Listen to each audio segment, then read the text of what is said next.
I realize it's been a little while since we've done some Into the Multiverse, so in the end, all things, even the beams, serve the Dark Tower. Did you really think that you would be any different?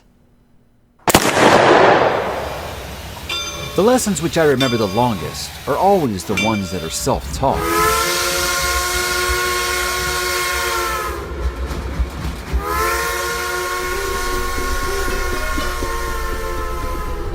Ka was like a wheel. Its one purpose was to turn, and in the end, it always came back to the place where it started. Animals don't know as much about jealousy as people, but they're not ignorant of it either. Beating heroin is child's play compared to beating your childhood, and fire was evil stuff that delighted in escaping the hands which had created it. You haven't finished the key, but not because you are afraid to finish. You are afraid of finding that you cannot finish. You're afraid to go down to where the stones stand, but not because you're afraid of what may come once you enter the circle. You are afraid of what may not come. You are not afraid of the great world, but of the small one inside of yourself. In the end, all things, even the beams, serve the Dark Tower. After all, there are other worlds than these, and that fucking train rolls through all of them.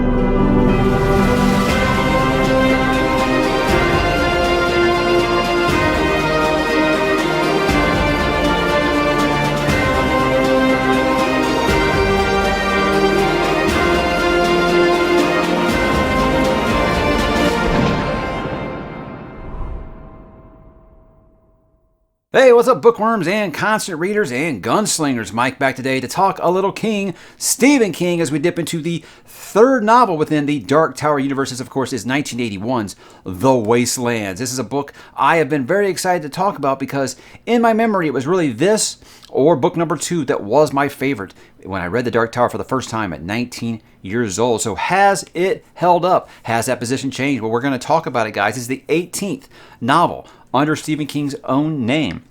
If you don't know, I'm kind of going through his novels in publication order and just the novels, not the short story collections or anything like that. And I'll be doing the Richard Bachman stuff later. Now, this was nominated for the Bram Stoker Award in 1991. It lost out to Robert McCammon, a name that always seems to come up when we talk about King, because whenever I talk about The Stand, someone always brings up Swan Song. But yeah, this lost that year to Boy's Life by Mr. McCammon, who I've not actually read yet. We'll get into that some other time, though. This is going to be mostly spoiler-free, guys, and what I mean by mostly is there are some things that you can read on the inside of the dust jacket here that I say would spoil the story for you, maybe. Really, it's just about there's a character that has been earlier in the series and has decided to show back up. And it's very easily explained away. Again, it's in the very first beginning of the book, so it's not really what I call a spoiler. But there will be spoilers for books number 1 and books number 2. Just so you know, because I have to talk about where these characters are and why, they're doing what they're doing. It's kind of hard for me to go completely spoiler-free, but I'll get into the Multiverse Connections at the end, so no spoilers before then. So we are about ready to go. Let's go ahead and get into it, guys, with what is it about? Several months have passed since the events of the Drawing of the Three, and Roland's 2 new Tet mates have become proficient gunslingers. Eddie Dean has given up heroin, and Odetta's 2 selves have joined, becoming the stronger and more balanced personality of Susanna Dean. But while battling the Pusher in 1977 New York, Roland altered Ka by saving the life of Jake Chambers, a boy who, in Roland's Where and When, has already died. Now Roland and Jake exist in different worlds, but they are joined by the same madness, the paradox of double memories. Roland, Susanna, and Eddie must draw Jake into Midworld, then follow the path of the beam all the way to the Dark Tower. But nothing is easy in Midworld. Along the way, this Tet stumbles into the ruined city of Lud and are caught between the warring gangs of the Pubes and the Greys. The only way out of Lud is to wake Blaine the Mono, an insane train that has a passion for riddling and for suicidal journeys. And guys, that takes us into 1981, The Wastelands by Mr. Stephen King. And this is a book, guys, that is so exciting. I can only tell you why by dipping into what makes it good or bad like usual here. The good. I love seeing these characters grow together. Because the last book, there was a lot of tension between the three of them, while Susanna's personalities were kind of merging, while Eddie was trying to, get off the junk, while Roland was trying to accept that these people out of time, they were just, in his way, but it's all part of Ka, so it was kind of dealing with that. In this one, we get to see them grow closer together, learn to trust each other a little bit. We got Eddie and we got Susanna kind of undergoing that mentorship, if you will, from Roland. But it really starts to feel more of, like I said, as a friendship. You see this bond that these characters are creating, and I love seeing these characters grow closer together in this book.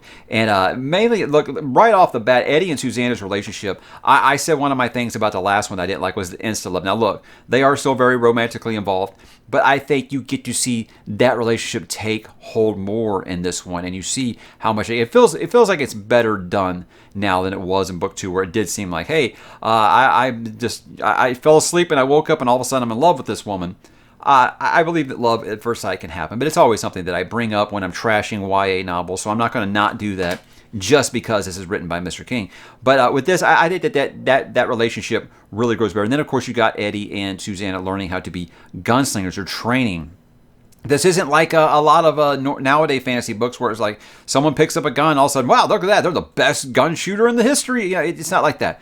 They very much are learning. Susanna is very good. Eddie is getting there, but it's nothing that's like overnight they're just like the best, and I love that. I feel like there is still some error involved, and they are very respectful of the weapon. And I think that they were very respectful of the way that Roland is teaching them. So I think it's a very good growing novel. I think when you have any kind of novel like this in a fantasy setting, you always have like the training montage. And I don't feel like it's kind of forced or anything like that.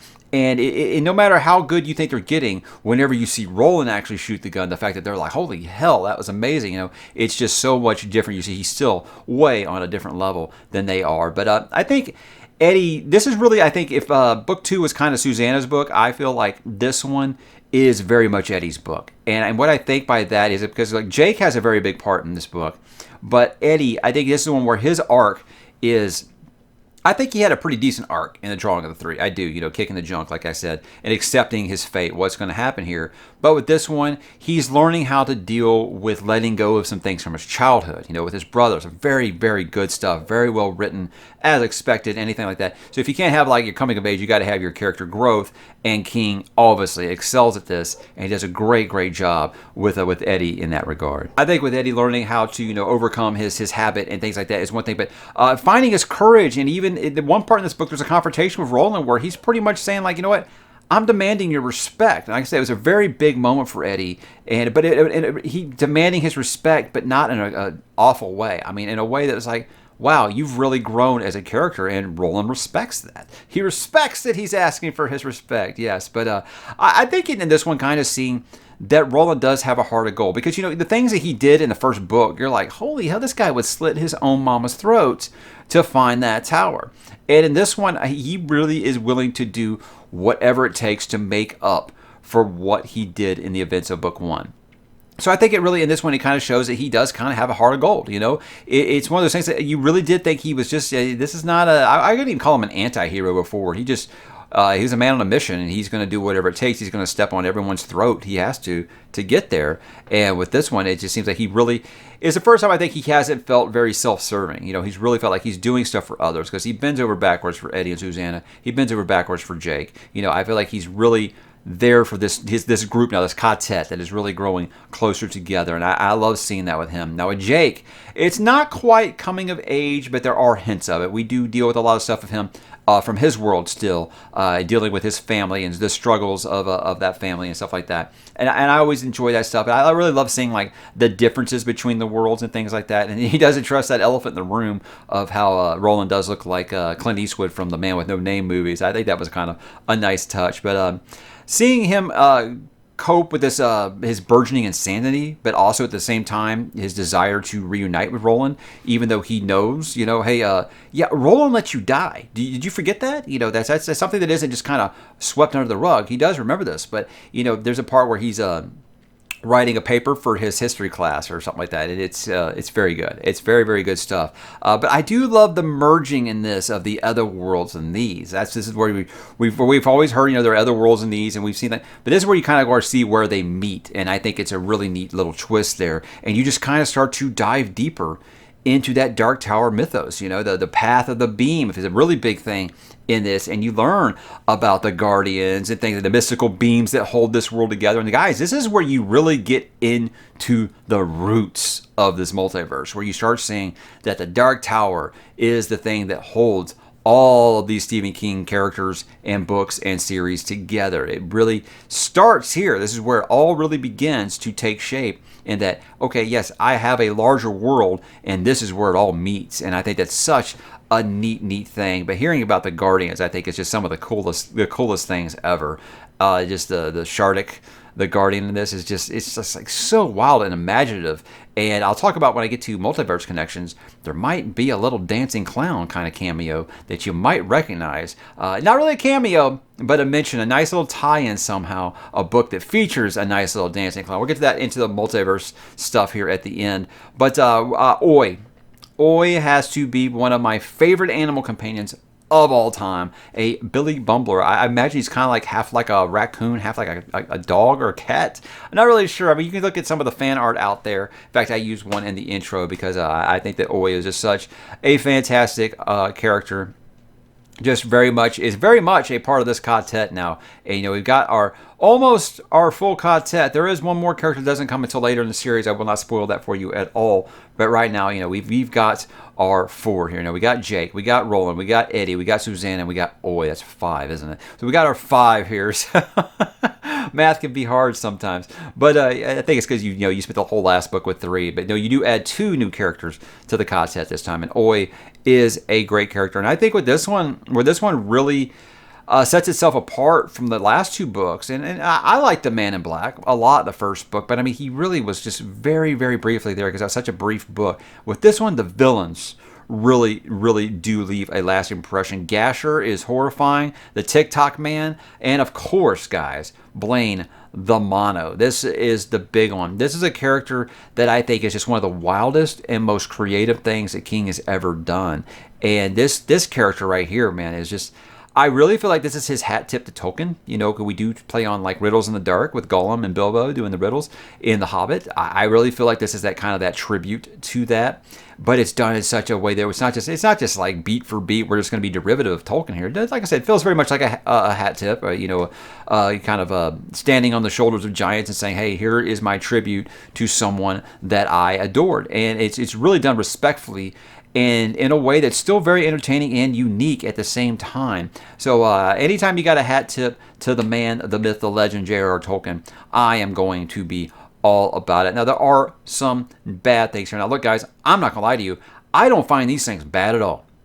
But I can see how they can be maybe cringe to some others. There is a particular sex scene with one of our characters that is quite wild. It is one of those where it's just like, what am I reading right now? And it's not like cringe and like that I've talked about before, where like, man, guys can't write sex scenes, especially fantasy authors. Not that I call Stephen King a fantasy author, but I don't think there's anyone out there who's going to say, man, Stephen King sure does spin a good yarn on a sex scene. It's not really that kind of cringe. It's just that there's something going on that's just like, what in the world am I reading right now? Now, if you read book 2, it's not gonna mess you up that bad because you've already seen a side of that character that can be kind of wild. But this is another path of the beam. It is very definitely a different level of the Dark Tower here, and it's something that, again, I think it's crazy, and it's nothing that breaks from me. There might be some people who think this is just too out there for me. I thought it was kind of wild. Like I said, this one, definite cliffhanger ending, and not like a cliffhanger and like, oh, I didn't get all my answers. I mean, basically mid-sentence almost, this book ends, and you're going to want to reach for book 4 immediately. See, now when I read this the first time, book 4 was coming out. It was brand new, so I didn't have to wait. Maybe that's why I didn't remember that this one had the cliffhanger ending that it does, but that might upset some people. And like I said, it does really almost mid-sentence end, and it ends so abruptly, and it ends in a part where you want to know what happens next. So I call that a hook. Other people, if they don't have the next book handy, might call that a bad thing. I think that King just goes for it with Blaine the Mono. This is a train that is kind of going mad, And I think that some people it's not going to click with. They're going to say this might be the make or break moment for them with Dark Tower. This might be the point where they say, okay, I love how unique this is, but this is just so far out there that I don't know if I can get on board. Me, I love it, but it does seem like it is a divisive character. A lot of people that are really big Tower junkies like myself, they love it. They love Blaine the Mono, but there are some people who are going to find it just a bit too weird. Blaine, the insane crazy train, as I like to call him, I think he's an incredible character. But I can see some people, this just isn't clicking. And guys, if that ain't clicking, Dark Tower might not be the series for you, because I'm not going to lie, it gets weirder. Let's go into why I think you guys should read it. If you're still confused about this world, and I'm sure that you are, and you want answers, you'll get some.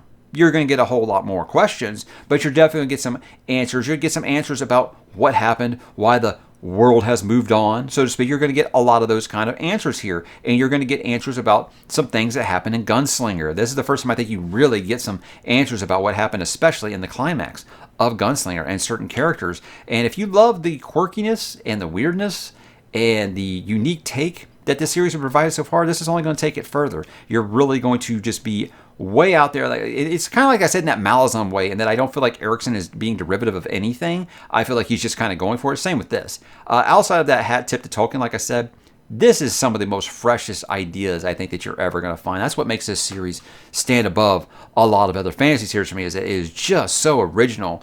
I think if you enjoy a series where there's a group of characters who have to come together to kind of make things work when they're, fish out of water, they don't have a lot of common, they don't really get along. Seeing them eventually grow closer together and almost become a family, you're going to grow with them. You're going to feel like they are part of your family, because it's just such a strong relationship among those characters, and the way that King makes them gradually grow closer together, I think is going to work for you. And again, if you just want a series that continues to redefine itself every single book, this is it, because each one of these books definitely feel differentiated. It does not just feel like the first three here. You don't feel like it's one story cut into 3 volumes. It does very much feel like 3 very, very different books, and I love that. I love that we continue to see this quirkiness of Midworld, and how there can be something around the corner that you're never going to expect. Some final thoughts here. In my memory, this was kind of the adventure book. I think I called it the adventure book, and I think that's still very much true. If the first one was kind of you're setting the stage, your prologue, and book 2 was just kind of like, what are we really doing here? This is the first one where I feel like, okay, this is just straight an adventure. You're not going to be like, oh well, I still don't have any clue what's going on. You're going to get, like I said, you're going to get some answers, but you're going to have fun, because it does feel like adventure after adventure, and he lands every single one of them. It just feels like a fun time in this world. And for me, like I said, anything that pays tribute to Tolkien, I'm going to be completely on board with. And I've said at the times, I think when I talked with Philip on Philip Schaaf's channel, I said with Dark Tower, I feel like it is very much Sergio Leone's Man with No Name, Clint Eastwood. It's taking place in a horror version of Middle Earth. That's what I always said this series kind of felt like, and you get to see some of those things with this one. I think that him really kind of letting loose and starting to build his multiverse in this book is really, really fun on a reread, because you can see so many connections that you didn't see before, which I'll talk about in a minute. And like I said, I don't really think I remembered it ending exactly where it ended, because I was able to go right to the next book. But I'm kind of bummed out right now, because it's going to be a full year, guys, almost, before I get to Wizard in class, because I am reading these in publication order. And that reread for that won't be like till next May or June, I think. So it's going to be a little while until I actually continue my Dark Tower reread. So that's kind of sad to me. But I think right now, if you're asking me, gun to my head like I had earlier, I think that it's flip a coin with Drawing of the Three in this one for me as my favorite at the moment. I think that 1A, 1B kind of thing right now with Drawing of the Three. I think Drawing of the Three presented so many fresh ideas, something that I didn't expect this series to kind of go into, and this one really started to feel a little bit more like that first one, in that it is almost a Western fantasy, but with a little bit of horror elements, a little bit of sci-fi elements, a little bit of fantasy, just the whole kitchen sink just kind of thrown in there. But getting to see more of Midworld was obviously something I'm very interested in, as we've heard. It's that Ka-tet just kind of continues to go further and further within Midworld. We're going to see all kinds of new things, and I'm excited for it. So guys,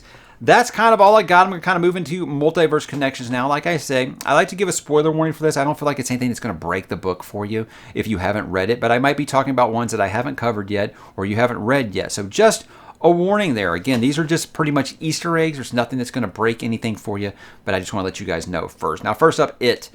It is the big one here, and the bear and the turtle share a beam. Now, Shardik is obviously the bear. These are talking about the guardians of the Dark Tower here.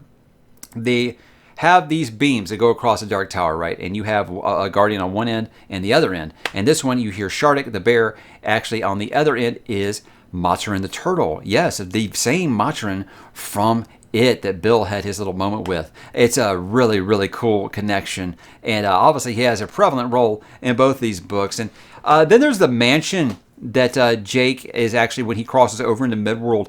There are some fans who have a theory that that mansion was actually the house on Nebold Street from It. I don't know if I would go that far because it was in, we were in New York, not in Maine. But, it's one of those things kind of like, there are other worlds than these. Maybe the house on Nebold Street was in a different place or whatever.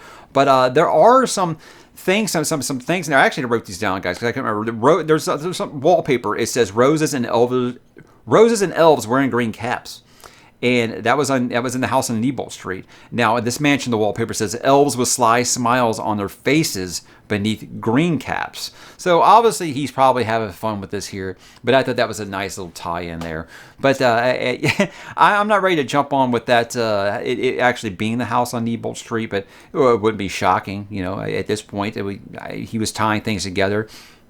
It could have been. Rose mattered. We do have Dorcas tells Rosie about the city of Lud at one point. And there's a lot of high speech in that book, if I recall correctly. They say, like, well met gunslinger one time or something. Like, there are some things in there that come up that you'll recognize. Then you got, of course, The Stand and Eyes of the Dragon. I mean, do I got to talk more about Randall Flagg for you guys to understand that Randall Flagg is a very big player in this series? And obviously, the antagonist of both Eyes of the Dragon and The Stand. And then we got Desperation.